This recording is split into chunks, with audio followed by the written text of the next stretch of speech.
right, so that's the MT Project. That's the first song on Kiss Room Demos Project Volume 4.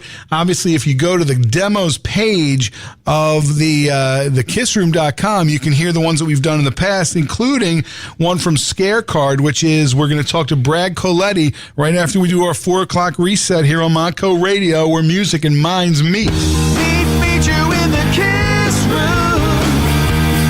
Meet you in the Kiss Room with Matt Porter and the podcast crew. Hey, you're not allowed to smoke in the Kiss Room. You wanted the best and you got it. The hottest man in the land, Matt Porter.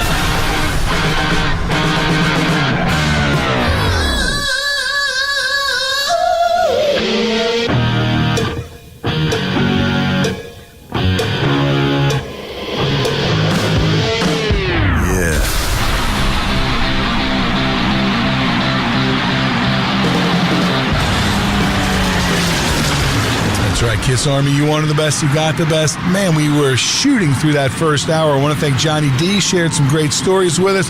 Justin Bowski gave us the lowdown on Rock the Nation happening tomorrow night at the Grape, right? We're going to have, we got Chris Ann Colvin. She's laughing like crazy. Jerry Lee Watkins is going to play some music for us in a little bit.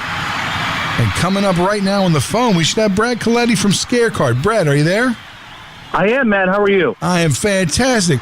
So obviously, look, Brad, we just talked about the Kiss Room Demos Project number 4. You guys were on Kiss Room Demo Project Volume 3. We had your song Scare Card from your band Scare Card.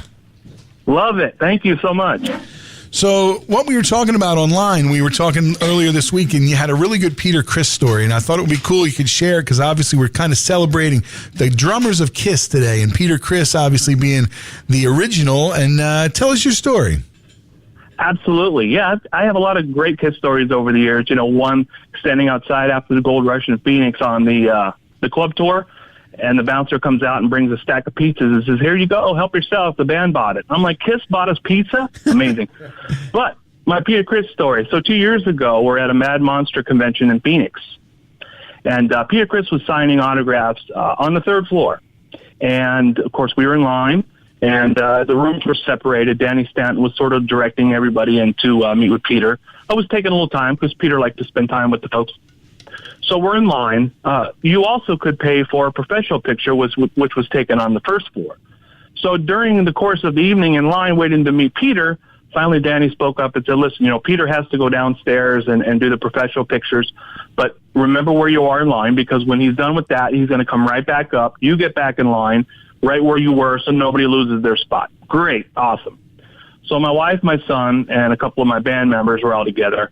So we run out of the room. We want to try to get down in line first. Long story short, we get on the elevator with like 10 other people. So we're all crammed in this elevator trying to go down to the 1st floor. So the elevator starts to go down, and it stops about 3 feet above where the door should open. It just stopped. And we're like, what's going on? Pressing buttons, doing everything we could. The elevator would not open.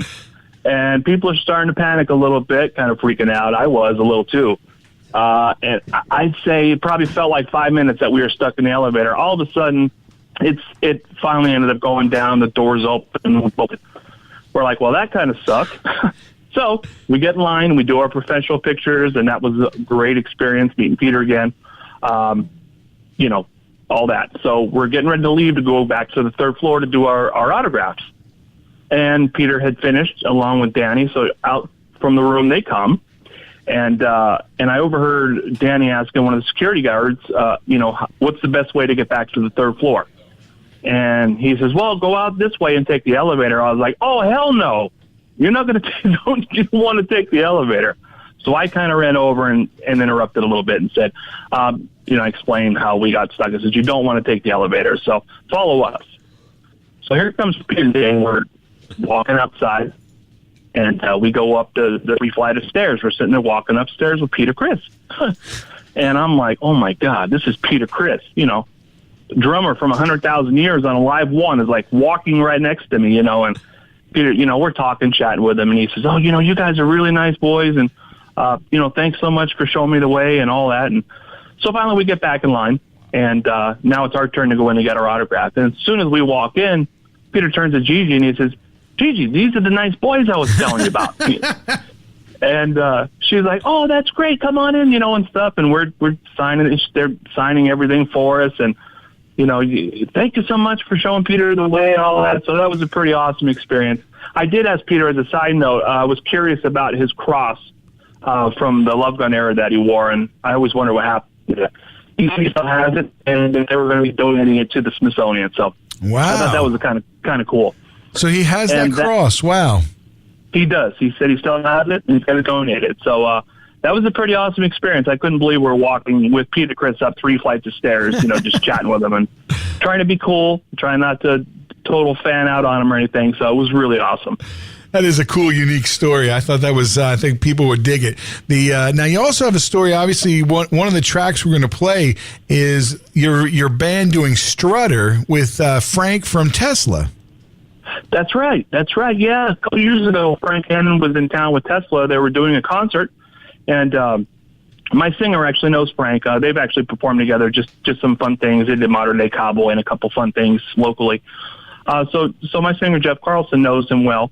So Frank called Jeff, said, listen, I'm coming to town to do a concert. Are you guys jamming at all? We're like, yes, we are. We actually weren't rehearsing that night, but we're like, yes, we're rehearsing. So we all showed up, and sure enough, there was Frank, and, just chatted with him, and he said, well, let's jam. So we jammed for about 2 hours with him, and just a whole bunch of different stuff.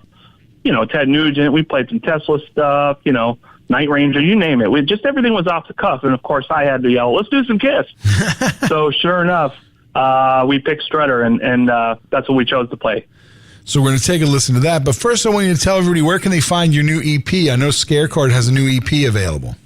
We do. And you can find it at all the audio outlets, iTunes, CD Baby, Reverb Nation, all your standard digital outlets. But my shameless plug, my inner Gene Simmons is going to come out and say, come like our page. It's Scare Card AZ for Arizona, or just Scare Card, search it, and we're going to be giving away some free EPs and some free shirts. So come like our page, and we're going to pick some winners for that CD. That's fantastic. So obviously everybody go to Scare Card AZ. That's on Facebook. Yes, it is. Excellent. So what we're going to listen to is going to be your band playing Strutter. Thanks for calling in, Brad. Thank you. Crank it up. Here comes Strutter. You're listening to Mako Radio, where music and minds meet.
Yeah, that cuts off quick. Hey, that was nice. Now, the funny thing is we got all kind of people. We got, let's see, Johnny D